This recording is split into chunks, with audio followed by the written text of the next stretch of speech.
गजाननं भूतगणाधिसेवितम्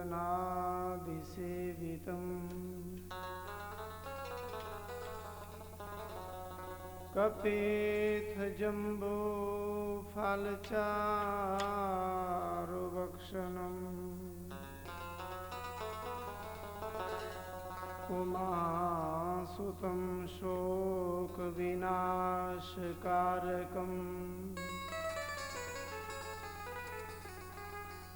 नमामि विघ्नेश्वर पादपङ्कजम्।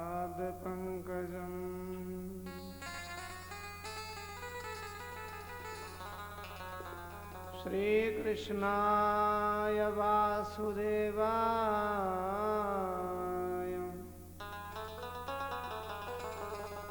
हरये परमात्मने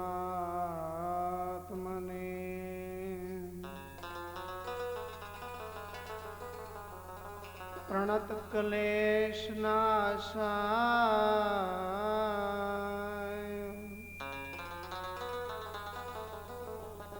श्री गोविंदाय नमो नमः।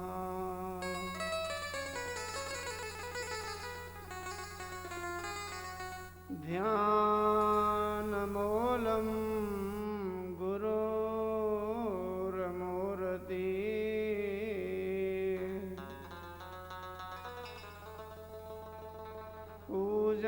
पूजामूलं गुरुपदम्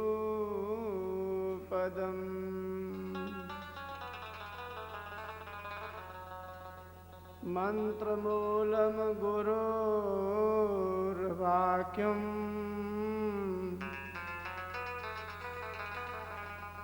मोक्षमूलं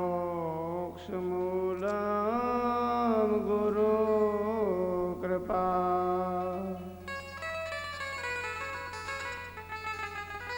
गुरुर्ब्रह्मा गुरुर्विष्णु गुरुर्देवो महेश्वर गुरुर्साक्षात् परब्रह्म तस्मै श्री गुरुवे नमः। अखंडमंडलाकारं व्याप्तं येन चराचरम् तत्पदं दर्शितं येन तस्मै श्री गुरुवे नमः। वसुदेवसुतं देवं कंसचानूरमर्दनं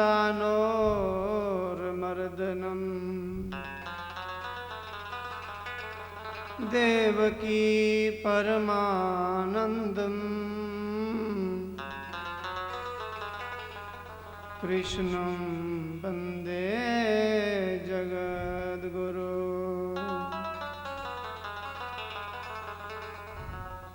आपदां पहरतारं दातारं सर्वसंपदां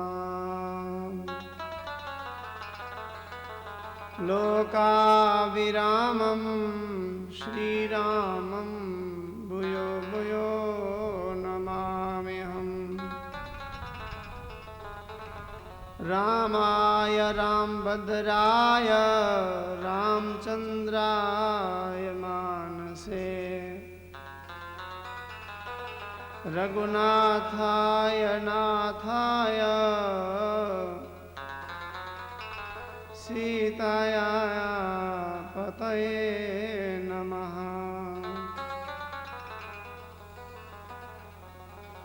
अतुलितबलधामं हेमशैलावदेहम्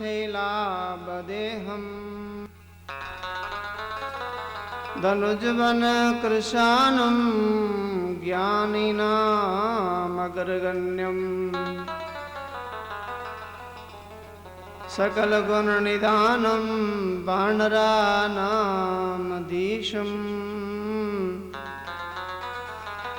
रघुपति प्रिय भक्तम वातयातम नमामि। बंसी विभूषित करान नवनीरधावात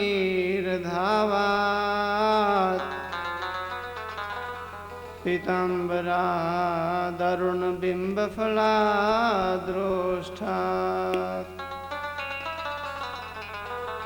पूर्णेन्दु सुंदर मुखादरविंद नेत्रात् श्री कृष्णात् परम किमपि तत्महं न जाने। सच्चिदानंद रूपाय विश्वोत्पत्त्यादि हेतवे तापत्रय विनाशाय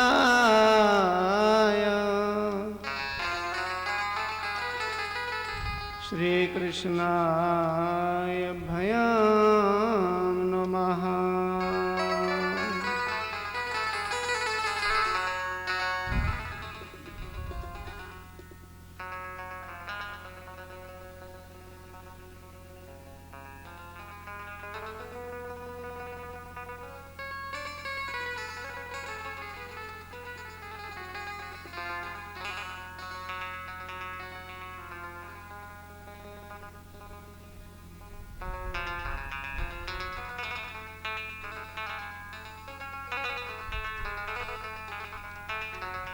सत्यचित आनंद स्वरूप विश्व की उत्पत्ति, पालन एवं संहार करने वाले आध्यात्मिक, आदिदैविक तथा आदि भौतिक ये तीनों ही प्रकार के तापों का विनाश करने वाले भगवान श्री कृष्ण जी के श्री चरणों की हम सब लोग वंदना करते हैं, जो हमारी बुद्धि को स्थिर एवं सद्मार्ग की ओर प्रेरित करें, हमें सद्बुद्धि प्रदान करें। बोलिए सच्चिदानंद भगवान की जय, बाल कृष्ण भगवान की जय, श्री सद्गुरुदेव भगवान की जय, ठाकुर श्री राधा रमन बिहारी लाल की जय, परम पूज्य चंपा शास्त्री जी महाराज की जय, श्रीमद्भागवत महापुराण की जय, श्री वेद व्यास जी भगवान की जय, श्री मुनि सुखदेव जी महाराज की जय, यज्ञ नारायण भगवान की, गौ माता की जय, सनातन धर्म की जय, जयकारा शेरावाली बोलो सांचे दरबार की जय, सचियां जोता वाली माता तेरी सदा जय, जय जय श्री राधे श्याम। श्री गुरु चरण सरोज रज निज मन मुकुर सुधारी, बरनौ रघुवर विमल जसो जो दायक फल चारि। बुद्धिहीन तनु जानिके सुमिरो पवन कुमार, बल बुद्धि विद्या देहो मोहे,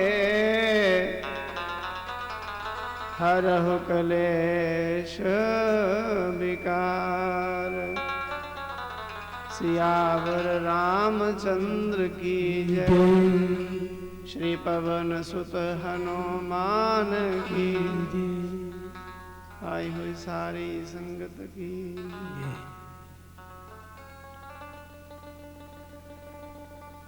हरे राम राम राम हरे हरे, हरे राम राम राम हरे हरे। हरे कृष्ण कृष्ण कृष्ण हरे हरे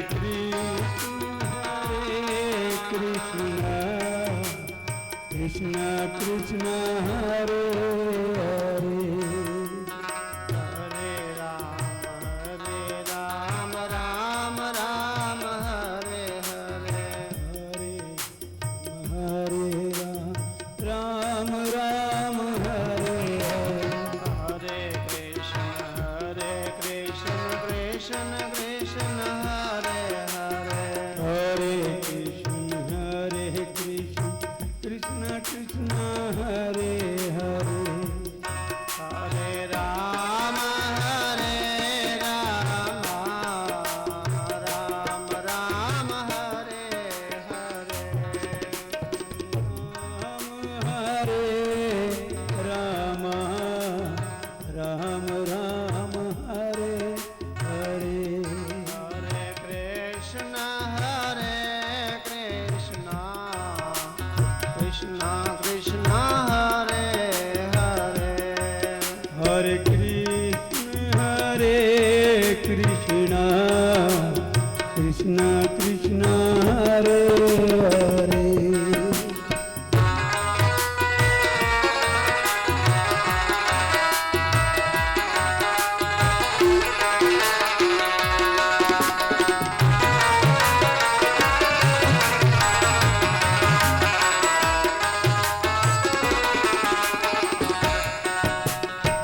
राम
हरे राम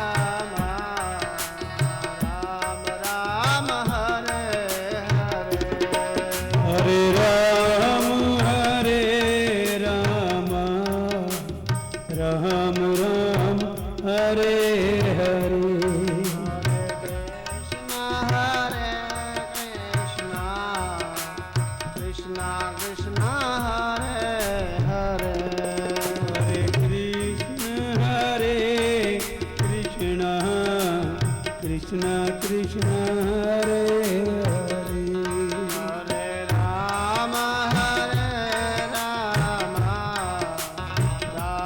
राम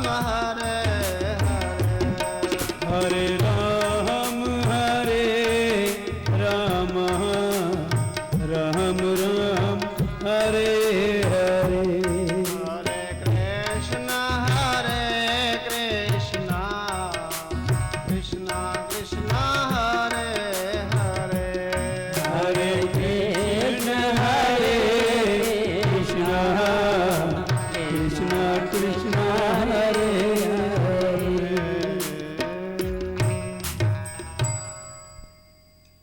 बोलिए बाल कृष्ण भगवान की जय। सियावर रामचंद्र भगवान की जय।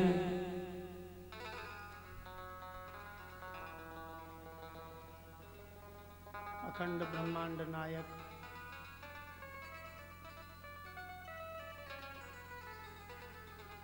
चराचर जगतपति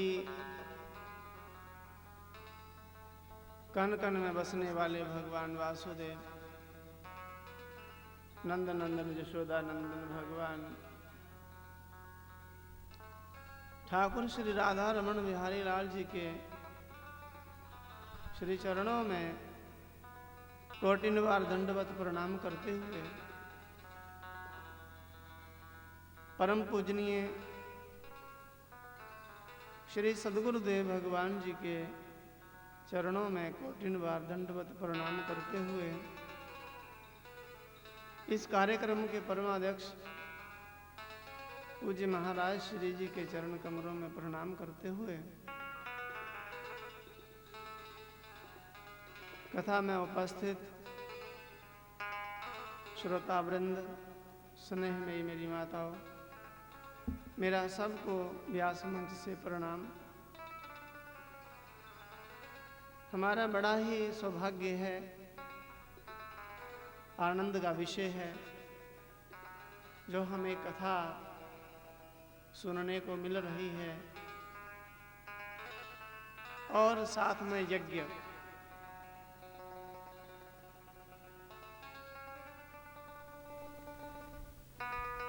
जहाँ इस दुनिया में हमारे लिए यही श्रेष्ठ कर्म है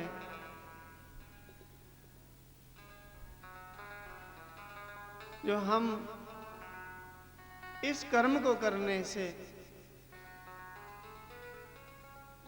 संसार की उलझनों से मुक्त हो सकते हैं,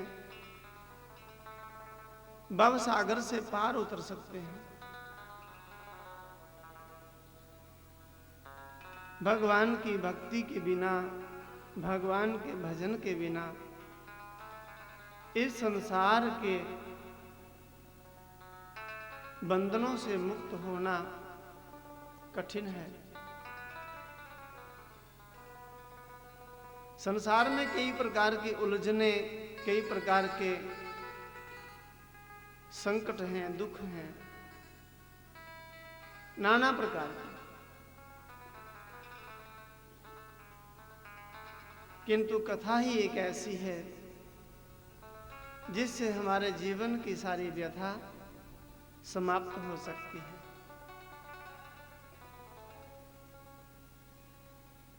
मनुष्य जीवन में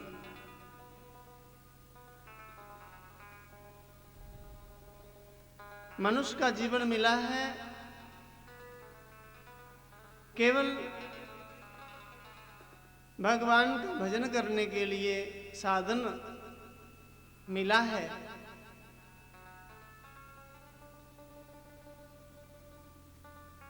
साधन धाम, ये साधन का धाम है और मोक्ष का द्वार है मनुष्य जीवन। यदि मनुष्य जीवन में आकर भी हम लोग सत्कर्म से वंचित रहे तो हमें मनुष्य जीवन में आने का जो आनंद है, वास्तविक सुख है, वे प्राप्त नहीं होगा।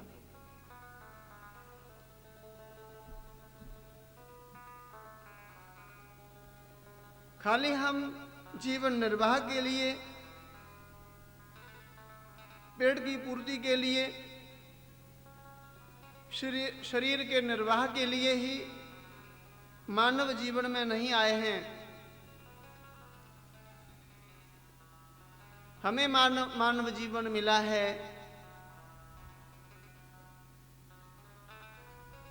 तो भगवत भजन के लिए।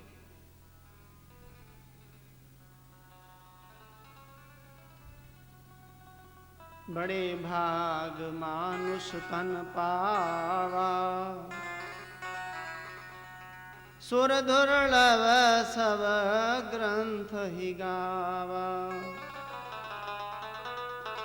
देवताओं ने हमारे सदग्रंथों में ऐसा कहा है।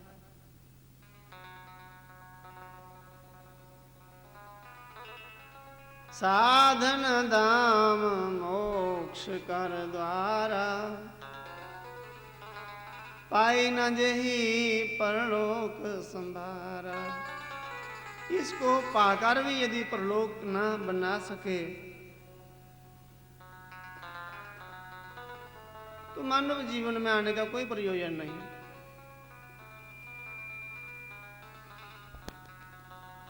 मनुष्य और अन्य जीवों में कोई अंतर नहीं रहेगा। अन्य जितनी भी योनियां हैं, कीट से लेकर हाथी तक, तिनके से लेकर हाथी तक, जितने भी ये सृष्टि दिखाई दे रही है,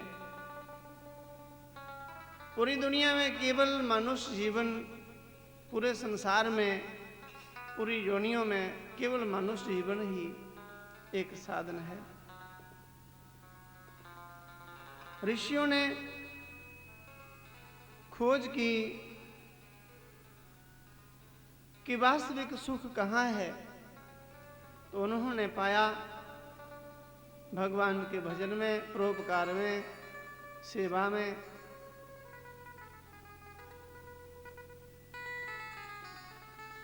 और भगवान के समक्ष जाने में।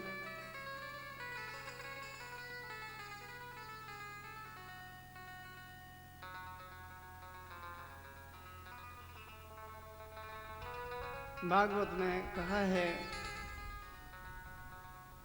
नैमिषे सूत मसिन मविभाव महामतिम। नैमिषारण्य में 88,000 ऋषियों ने तपस्या की है। वास किया है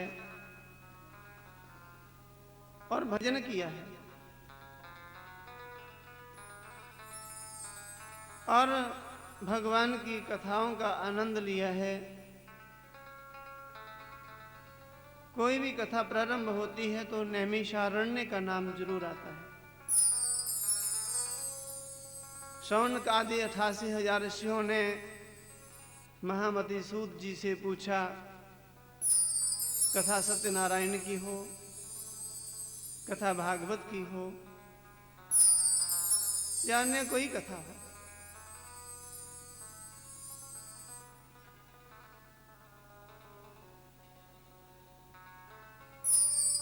यही प्रश्न उठता है कि नैमिषारण्य में 88,000 ऋषियों ने महामति सूत जी से प्रश्न किया।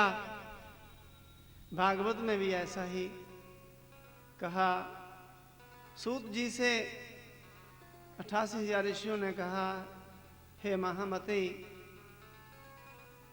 आपके अंदर बड़ा ज्ञान है। अज्ञान अंधकार को मिटाने के लिए करोड़ सूर्यों के समान है।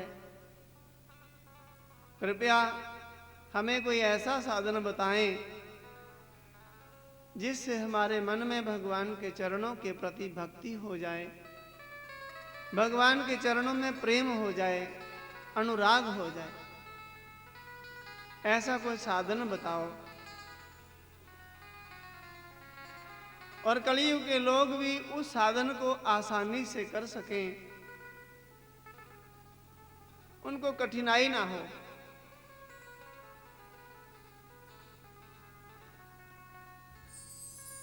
सूत जी ने कहा, प्रीति शौनक चिते दे हयातो बचमी विचार्य च। हे शौनक आदि ऋषियों, आपके मन में बड़ी प्रीति है। आपने इतना सुंदर प्रश्न किया, भगवान के चरणों में प्रेम का आपने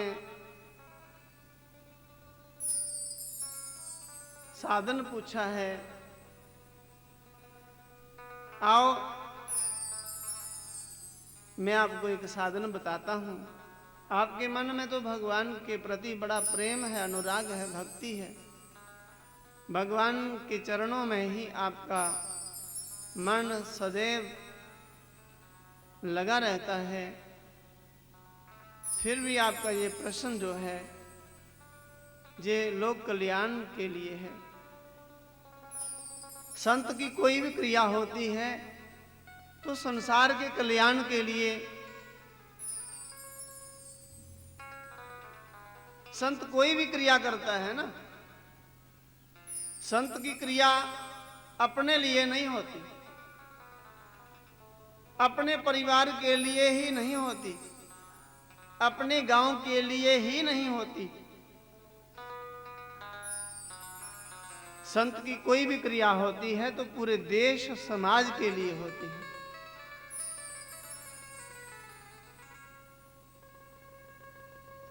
हम समझे ना समझे, किंतु संत की कोई भी क्रिया जो होती है लोक हितार्थ के लिए होती है। समाज का हित तो छिपा रहता उसमें।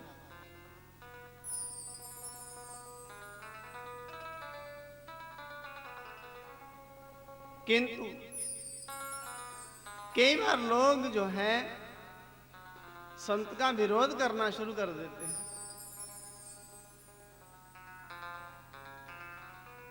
जहां नहीं है विरोध,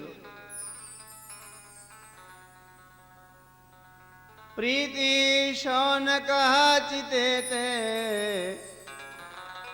हया तो बचमी विचार्य च। हे शौनक ऋषियों, आपके मन में तो भगवान के चरणों में अखंड प्रीति है, प्रेम है।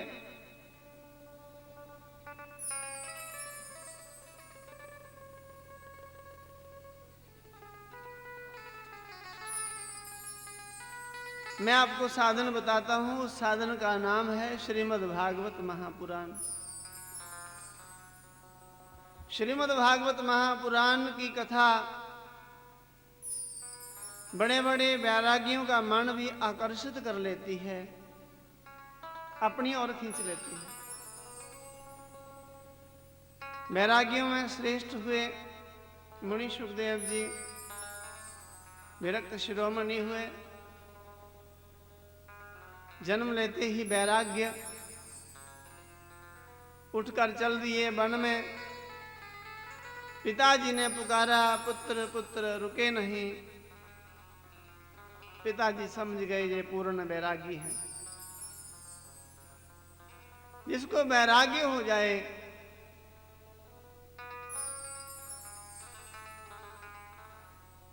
उसको कुछ भी अच्छा नहीं लगता। संसार में सब फीका फीका लगने लगता है। हमें भी यदि संसार में सब वस्तुएं, सब पदार्थ फीके फीके लगना शुरू हो जाएं तो मान लेना कि हमारा अब कल्याण होने वाला है। संसार में ही रुचि रहे, संसार में ही हमें आनंद मिलना शुरू हो जाए तो ये संसार का आनंद ही हमारे लिए दुख का कारण हो जाता है।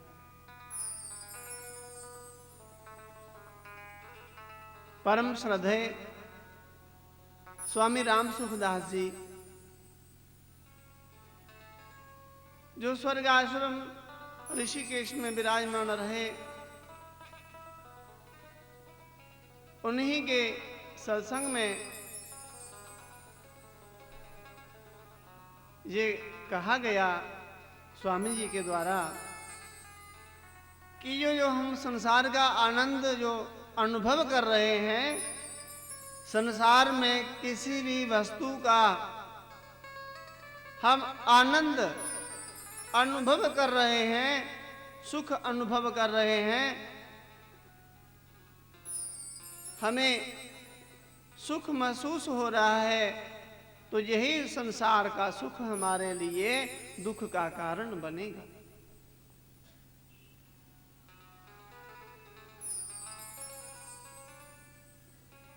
हम भले ही सब प्रकार से संपन्न रहें, किंतु एक तड़प मन में रहे कि हमने भजन कम किया। भजन करने और कथा सुनने से हमारा मन ना कभी उभे, मन ना थके। जब हम थक जाएंगे कथा सुन सुनकर, भगवान के प्रति हमारी आस्था, हमारा प्रेम विश्वास कम होने लगे, तो मान लेना कि अब हमारी अवनति ही हो रही है।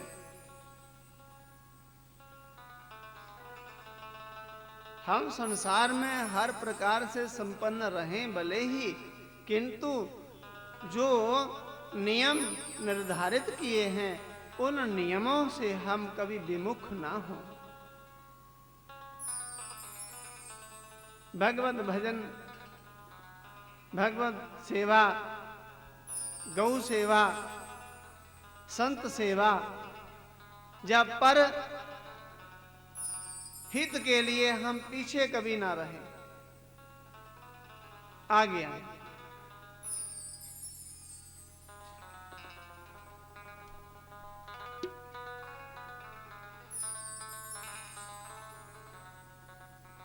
सुखदेव जी चले गए। भगवान वेद व्यास जी ने देख लिया ये तो पूर्ण वैरागी निकले, इस संसार की कोई शक्ति इनको आकर्षित नहीं कर पाएगी। ये तो भगवान के प्रेमी हैं, भगवान का भजन, भगवान का सत्संग ही ये सुनेंगे, भगवान का ही भजन करेंगे। इसलिए भगवान वेद व्यास जी ने अपने कुछ शिष्यों को कहा, जाओ वन में जहां कहीं सुखदेव जी मिले तो उनके सामने भागवत के मंत्रों का उच्चारण करना।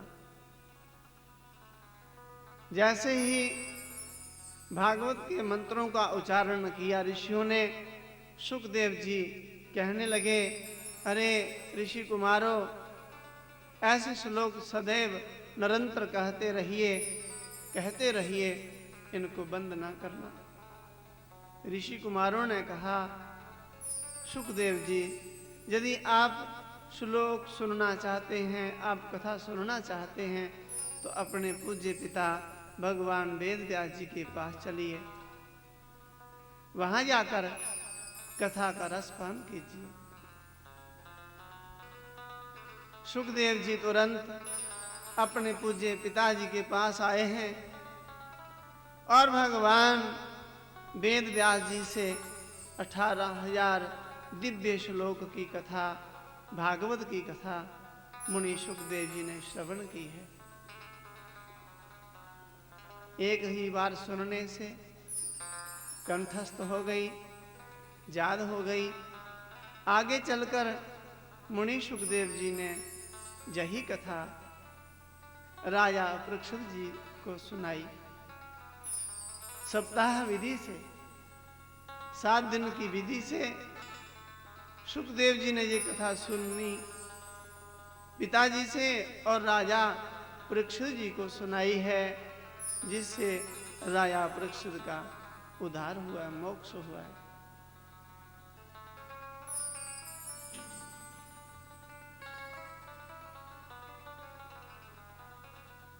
किंतु जब सुखदेव जी राजा को कथा सुनाने लगे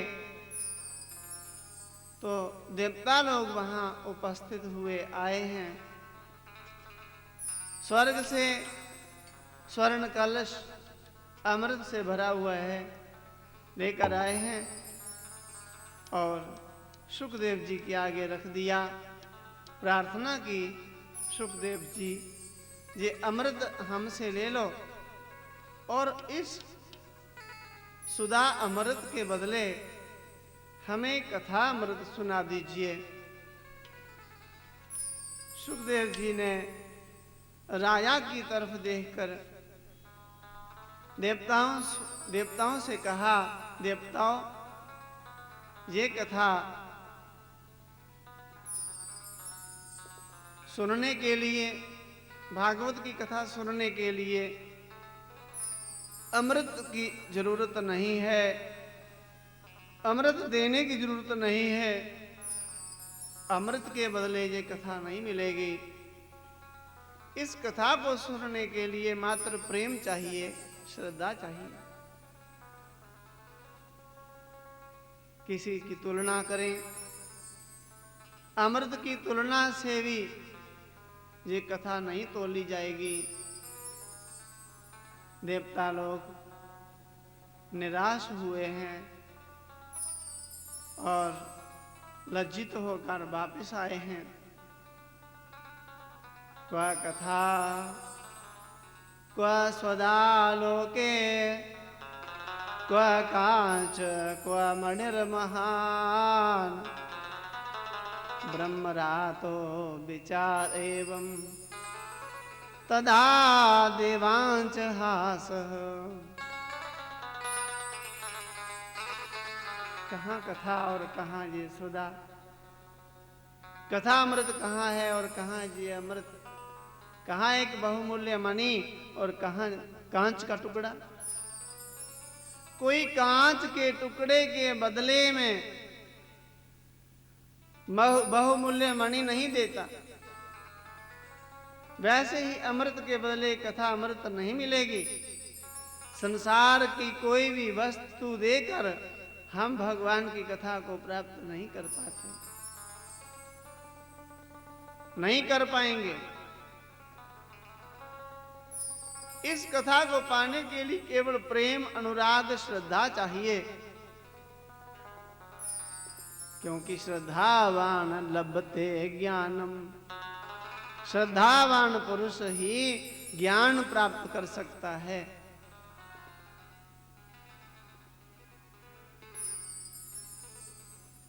और ज्ञान बिना किसी का मोक्ष हो ही नहीं सकता,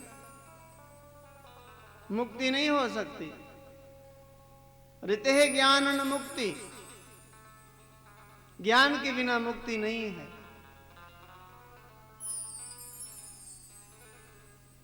ज्ञानादेव ही कैवल्यम, भगवत ज्ञान के बिना हमारी मुक्ति होना संभव ही नहीं। ज्ञान के लिए हमारे मन में श्रद्धा होना आवश्यक है,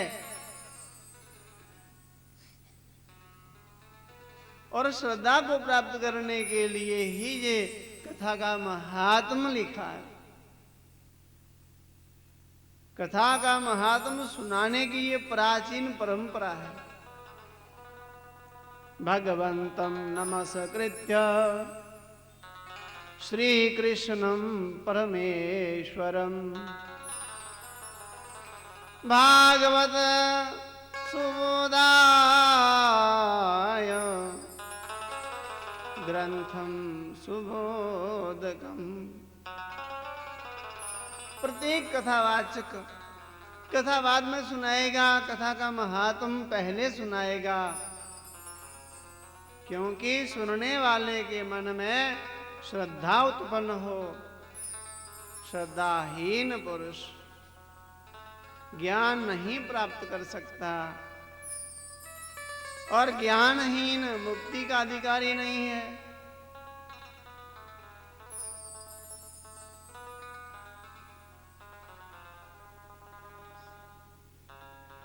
देवता लोग चले गए हैं और राजा के मन में बड़ी उत्कंठा है, श्रद्धा है, प्रेम है, और उन्होंने मुनि सुखदेव जी के मुखारविंद से अपने कर्णपुटों के द्वारा कथा का रसपान किया है, और राजा का मोक्ष हुआ, राजा की मुक्ति हुई है।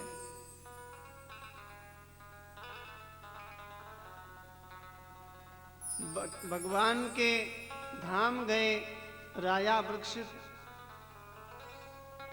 ब्रह्मलोक से होते हुए गए। ब्रह्मा जी को बड़ा आश्चर्य हुआ। सत्य युग में, त्रेता में, द्वापर युग में ऋषियों को बड़ी कठोर तपस्याएं करनी पड़ती थी, बड़ी साधनाएं करनी पड़ती थी, तब जाकर भगवान के धाम की, वैकुंठ की प्राप्ति हुआ करती थी। आज कलयुग में केवल भगवान की कथा सुनकर राजा परीक्षित की मुक्ति हो गई, ऐसा कैसे संभव हो सकता है? ब्रह्मा जी को भी भ्रम हो गया और ब्रह्मा को भी ब्रह्म होने से क्या होता है? भ्रम होने से क्या होता है? दुख होता है, कष्ट होता है। ब्रह्मा जी अपना दुख मिटाने का निवारण करने लगे। एक तराजू लिया और उसके एक पलड़े में श्रीमद् भागवत महापुराण को रखा और दूसरे पलड़े में मुक्ति के जितने भी साधन हैं जो ऋषियों ने निर्धारित किए हैं, सभी साधनों को तोड़ कर देखा तो श्रीमद् भागवत महापुराण अपनी महिमा के कारण भारी रहा, बाकी सभी साधन हल्के पड़ गए। कलयुग में यदि कोई श्रेष्ठ साधन है मुक्ति का तो उसका नाम है श्रीमद् भागवत महापुराण। घोषणा हो गई कि ये कलयुग में श्रेष्ठ साधन है। ये कथा सबसे पहले भगवान विष्णु जी ने ब्रह्मा जी से कही थी। उस समय इस कथा के मात्र 4 श्लोक थे। भगवान विष्णु जी ने जब ये कथा ब्रह्मा जी से कही तो 4 श्लोक थे। बाद में ब्रह्मा जी ने ये कथा अपने पुत्र देवऋषि नारद जी को कही। नारद जी से कही। उस समय भी इस कथा के 4 ही श्लोक थे। देवऋषि नारद जी ने ये कथा भगवान वेद व्यास जी को सुनाई। उस समय भी इस कथा के 4 ही श्लोक थे और भगवान वेद व्यास जी ने नारद जी के कहने पर ही इस कथा का विस्तार किया। 4 श्लोकों का विस्तार करते करते 18,000 श्लोकों में ये कथा वर्णित कर दी और तब आकर ये कथा अपने पुत्र मुनि सुखदेव जी को कही भगवान वेद व्यास जी ने। और मुनि सुखदेव जी ने ये कथा पांडु पुत्र अर्जुन के पुत्र अभिमन्यु के पुत्र राजा परीक्षित से कही।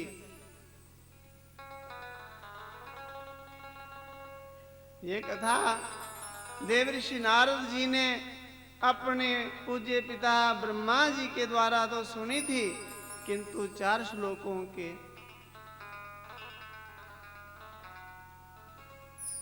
रूप में सुनी। एक बार देवऋषि नारद जी ने यही कथा सप्ताह विधि से सुनी, 7 दिन की विधि से।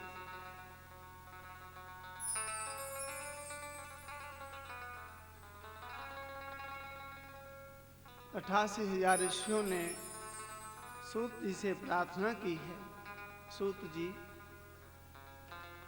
ये कथा देवऋषि नारद जी ने कैसे सुनी? सूत जी कहते, देवऋषि नारद पूरे ब्रह्मांड का विचरण करते, भ्रमण करते। एक बार पृथ्वी पे आए और पृथ्वी को श्रेष्ठ मानकर तीर्थों का सेवन करने लगे। तीर्थ यात्रा की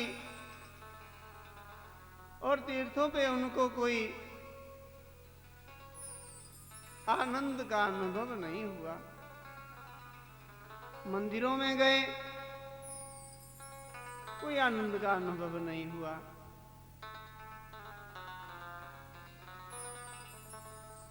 आनंद तो अपने मन में है।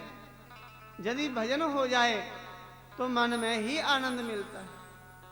हम कई बार हरिद्वार चले जाते हैं, गए तो हैं, किंतु सुख कब मिलेगा?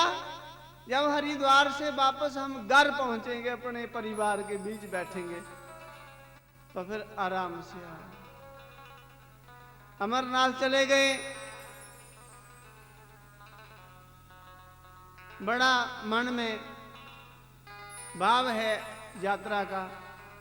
अमरनाथ गए हैं, दर्शन किए हैं, किंतु फिर वापस जब तक घर ना पहुंचे तब तक हमें विश्राम नहीं मिलता। घर आकर बिल्कुल एकदम विश्राम, और बार बार घर में आकर उसी रूप का ध्यान करते हैं, स्मरण करते हैं। हमें आनंद की अनुभूति होती है। आनंद की अनुभूति कैसे? स्मरण से, ध्यान से, भजन से, चलने से नहीं। चलने से तो श्रम होगा, परिश्रम होगा, थकान होगी, किंतु उनका ध्यान हो जाए, उनका भजन हो जाए, फिर घर में बैठे बैठे भी कितने आनंदित होंगे।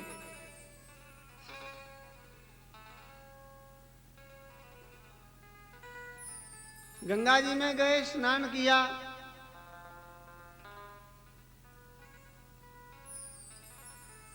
यदि भजन ना हो तीर्थ में, मन ना हो तीर्थ में, ध्यान ना हो, तो वही तीर्थ, वही भजन हमारे लिए सुख का साधन नहीं बनेगा। आनंद की अनुभूति नहीं हो पाएगी। आज के युग में तीर्थ स्थलों को हमने सैर करने के लिए जगह निश्चित कर ली है, केवल सैर की भावना लेकर जा रहे हैं, पिकनिक की भावना है। हमारे मन के भाव कैसे हैं? हमारे मन में क्या श्रद्धा है, प्रेम है? उसका स्मरण हो रहा है। भजन हो जाए तो जहां बैठे हैं वहां पर ही आनंद की अनुभूति होगी।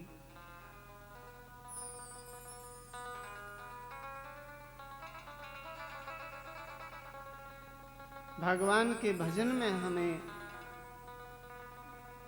आनंद मिले, सुख मिले, शांति मिले, समझ लेना कि हमारा अब उद्धार ही है, हमारा कल्याण होने ही वाला है।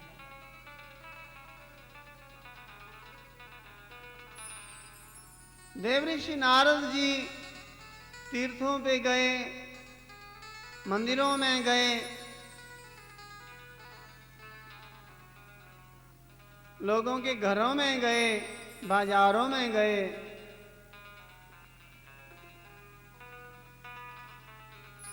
अनेक स्थानों का भ्रमण करते हुए श्री राम वृंदावन में गए।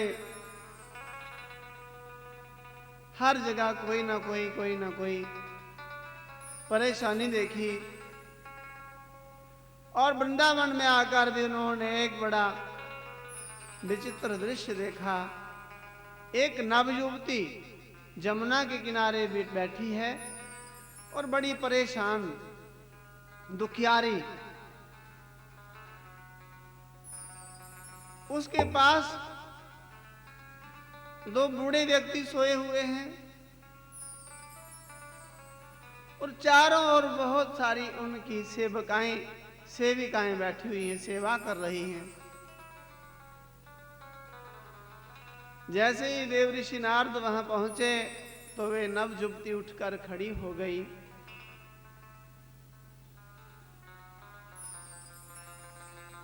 कहने लगी, भो भो साधु सनमतिष्ठ मचिन्तामपि नाशय दर्शनं तव लोकस्य सर्वथा गहरं परम। रुकिए रुकिए हे महापुरुष, रुकिए।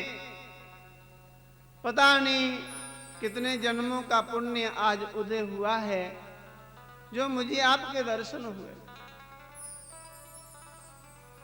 जन्म जन्मांतर के पुण्य जब प्रकट होते हैं तब ही भगवान के भक्तों के संतों के दर्शन होते हैं। आज मेरे पता नहीं कितने जन्मों के पुण्य प्रकट हुए जो मुझे आपके दर्शन हुए। हे देव ऋषि, मैं बड़ी दुखी हूं, मेरे दुख का कोई निवारण कीजिए, कोई उपाय कीजिए। देव ऋषि नारद जी कहते, देवी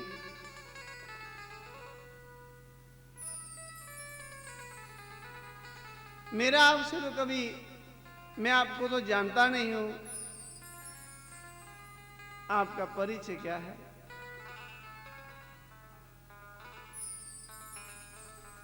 मैं देवी कहती, मैं भक्ति हूं, मेरा नाम भक्ति है।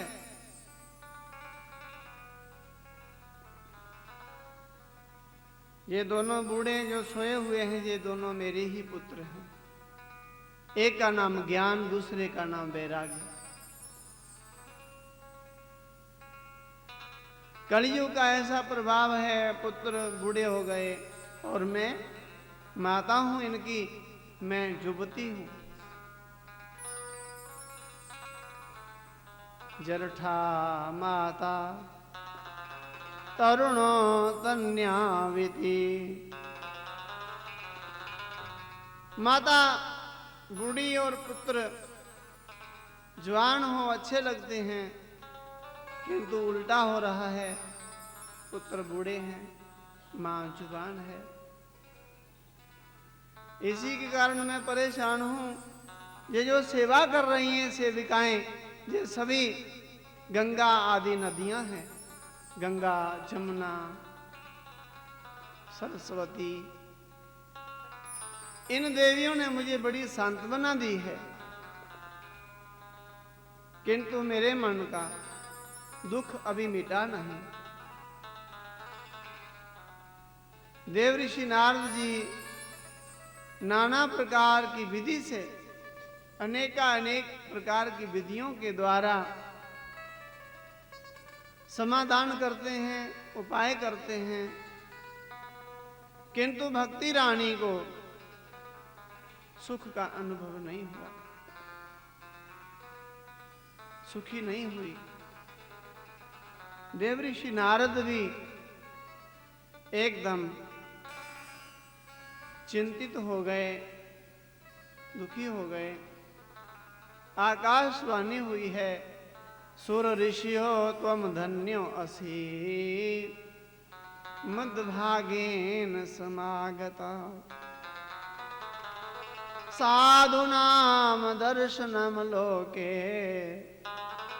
सर्वसिद्धिकरम परम।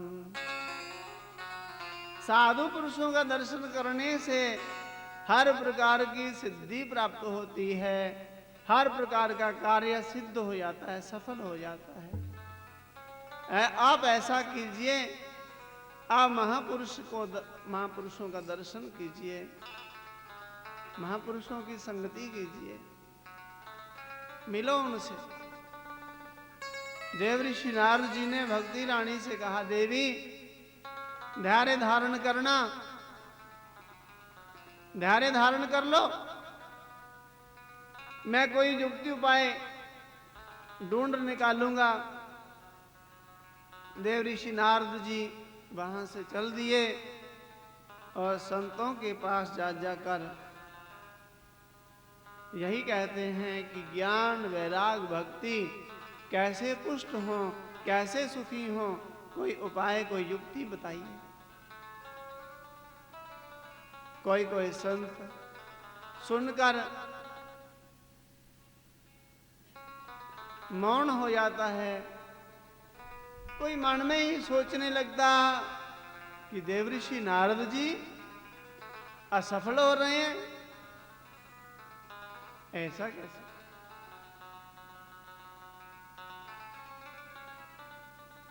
आखिर में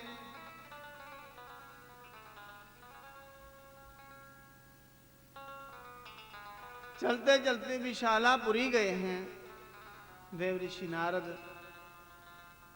विशालापुरी में सनकादिक ऋषियों ने सत्संग में देखा देवऋषि नारद बड़े दुखी परेशान होकर जा रहे हैं। रुकिए देवऋषि नारद, क्यों इतने दुखी हैं? दुख का कारण क्या है? देवऋषि नारद जी कहते हैं, सनकादिक ऋषियों, मैं सच में दुखी हो गया हूं। सनकादिक ऋषियों ने कहा, दुख का कारण क्या है? एक संत को दुखी होना ये शोभा नहीं देता। कारण क्या है?